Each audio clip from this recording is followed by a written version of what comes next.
So if you don't know me, I'm Rhianne van der Linde, and I'm a co-director and senior faculty at the Shakti Shiva Academy, which was founded by Shakti Malan back in 2017, just before she died.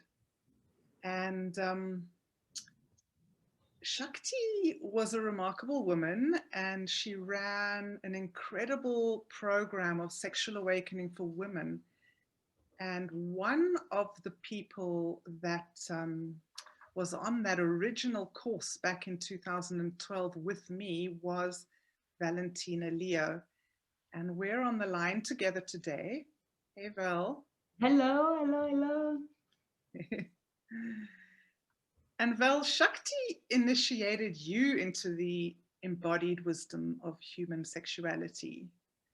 And like Shakti's teachings, your teachings are also intuitive and direct. And I'd say that working with you requires a really deep desire and a dedication and a devotion from the one who is ready, from the student. And that working with you, as it was like with Shakti, will demand everything from that one, right? Yes, absolutely. Yeah. And Nothing that, left behind. yeah. It demands your entire life. It's your life. There is no part-time in this teaching. It's everything. Yeah. And this really leads me to what I want to speak about in our conversation today, because the question that I really want to ask and to unpack with you is the presence of the beloved. So I'm handing over to you to share with us, what is those words when we speak of the presence of the beloved, what does that evoke and mean for you? It's interesting because when we say the presence of the beloved, or to be in the presence of the beloved, the linear mind wants to imagine that there is me, and then there is the beloved that come and sit in front of me.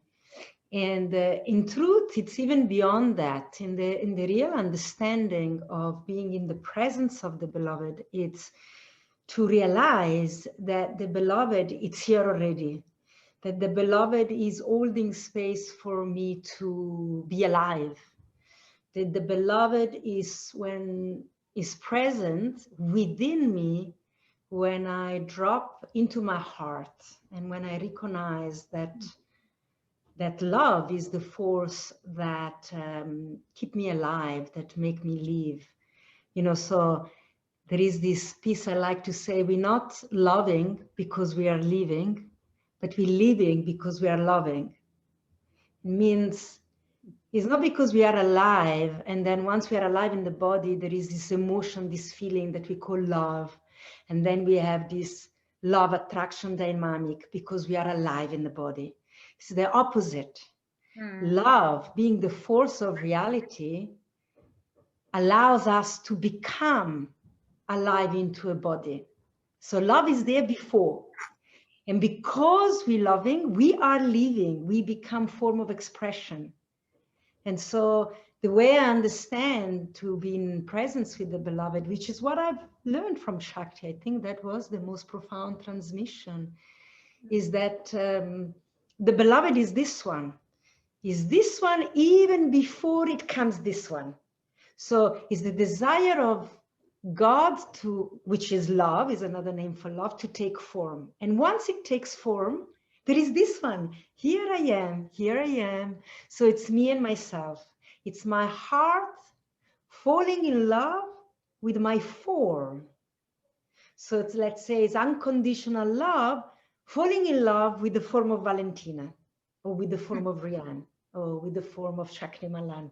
Whoever is the one talking, that is the expression of this love affair with my own heart. So there is nothing actually outside of me.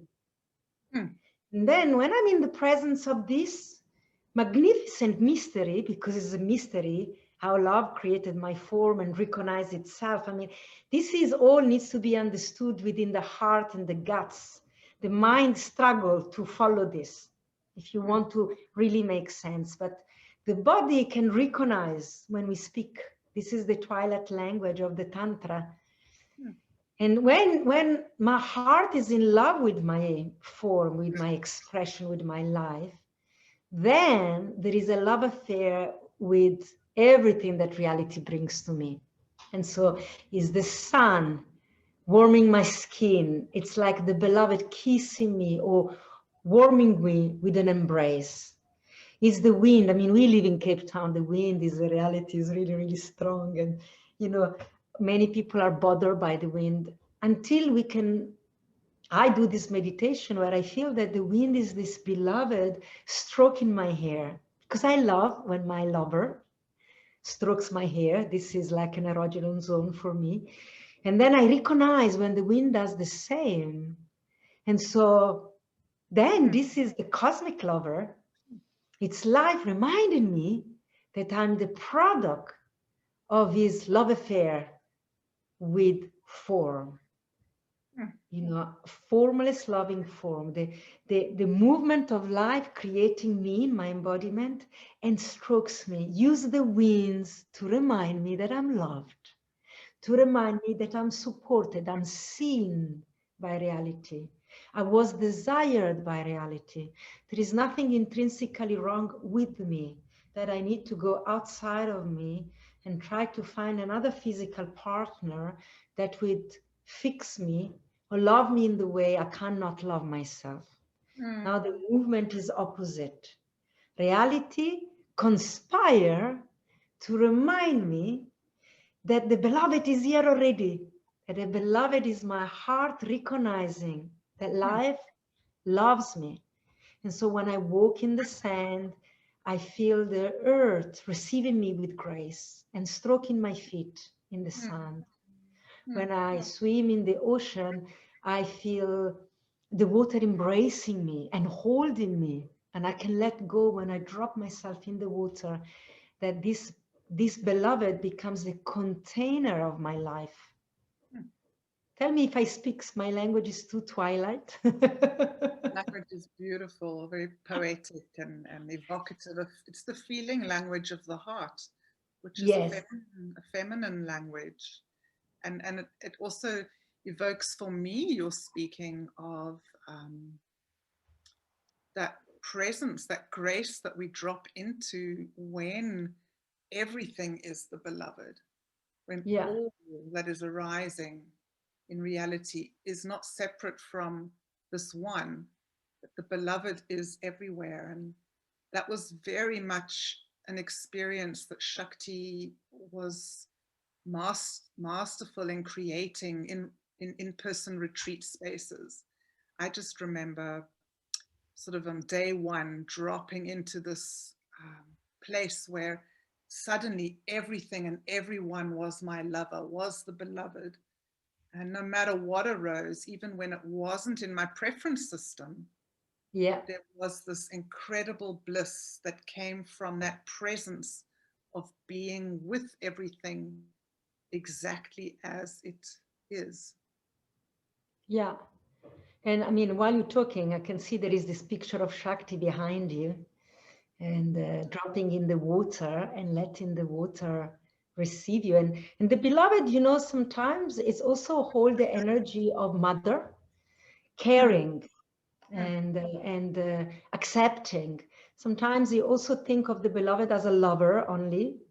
And we think that we need that erotic tension.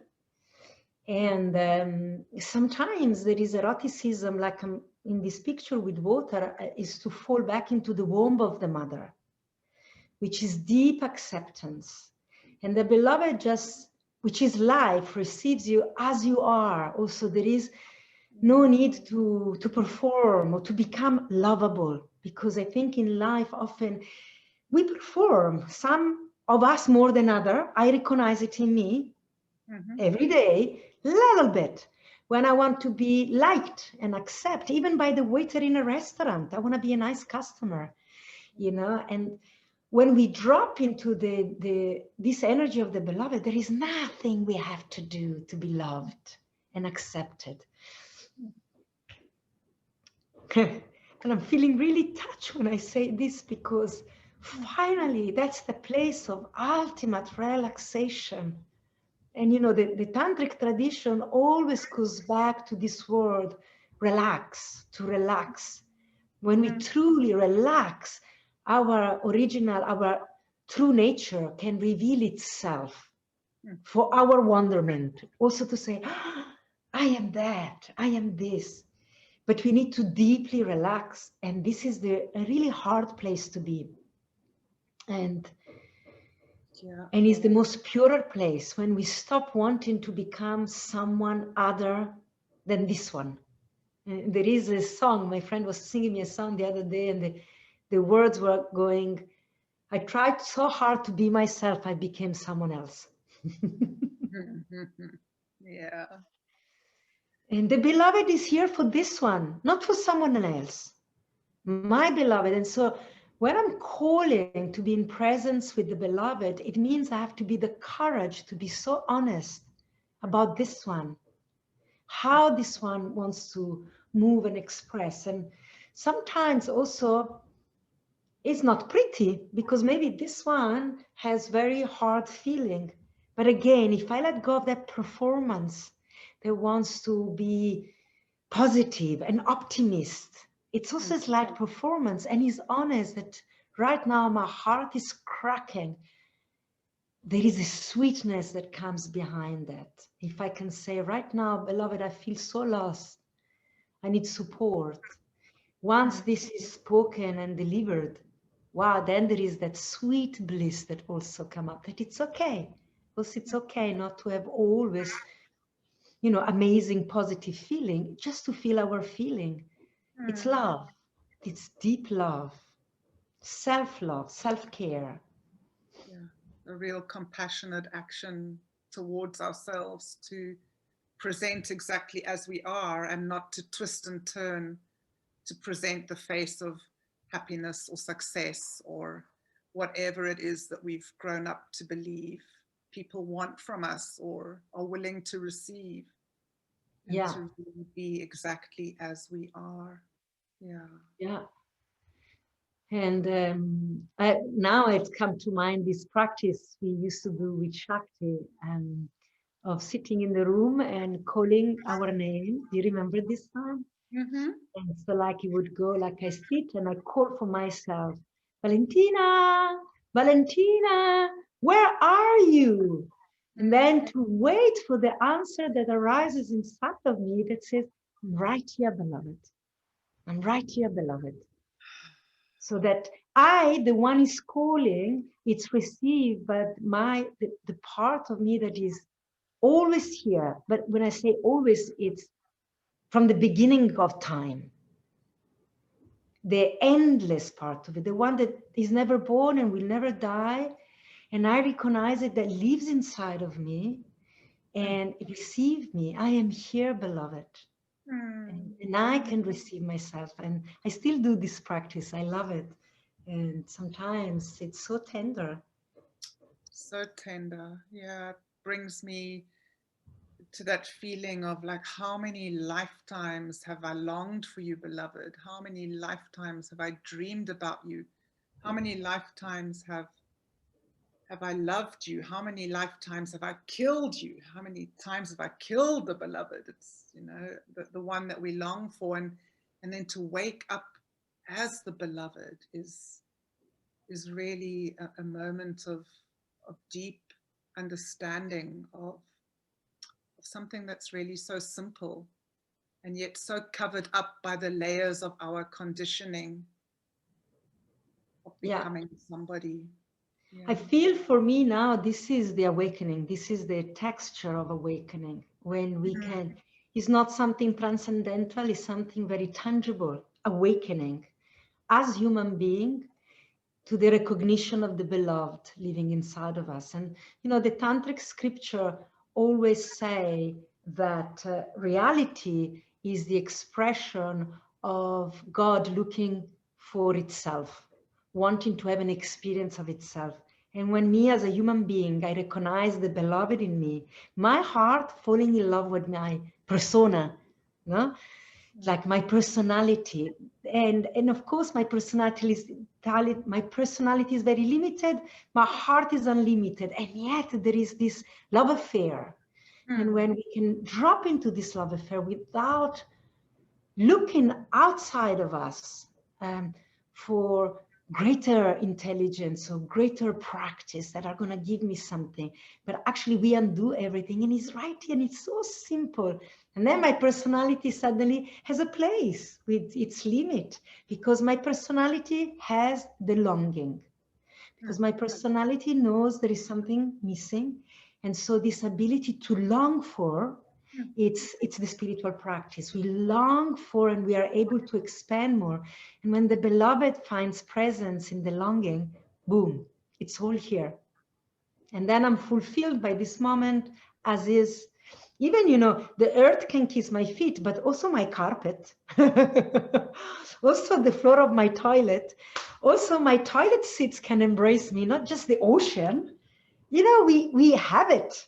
And we can be playful, and we don't need to be on top of a mountain. We can be in an apartment, in a city, and yes, be in rapture with the present moment.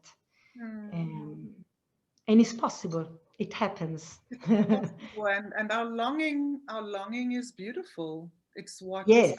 the impulse that drives us towards the recognition, ultimately. And I know that at the Shakti Shiva Academy, we've got a 3-month online course starting on the 1st of February, the Soulmate Within. And in this course, which Shakti originally developed about a decade ago, we really take an in-depth look at firstly at our longing, this longing that rests in my own heart, the longing of the masculine for the feminine, which is nothing to do with man or woman or male or female. It's that inner love affair of the opposites wanting to reconcile, wanting to find the transcendent place that Yes. is bliss. Yes. Yeah. Yeah. And that's the dance of life. In the tradition, we have Shiva wanting to penetrate Shakti in love, in physical union, which actually represent consciousness penetrating form. And so what I just say, consciousness, we call it the heart of Shiva.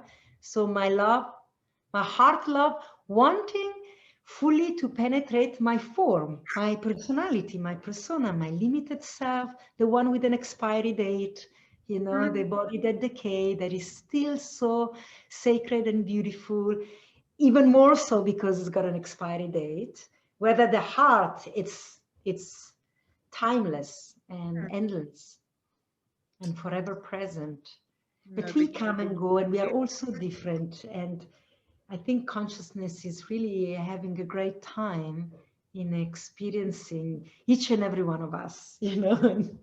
A divine play. Divine play, absolute, the lila.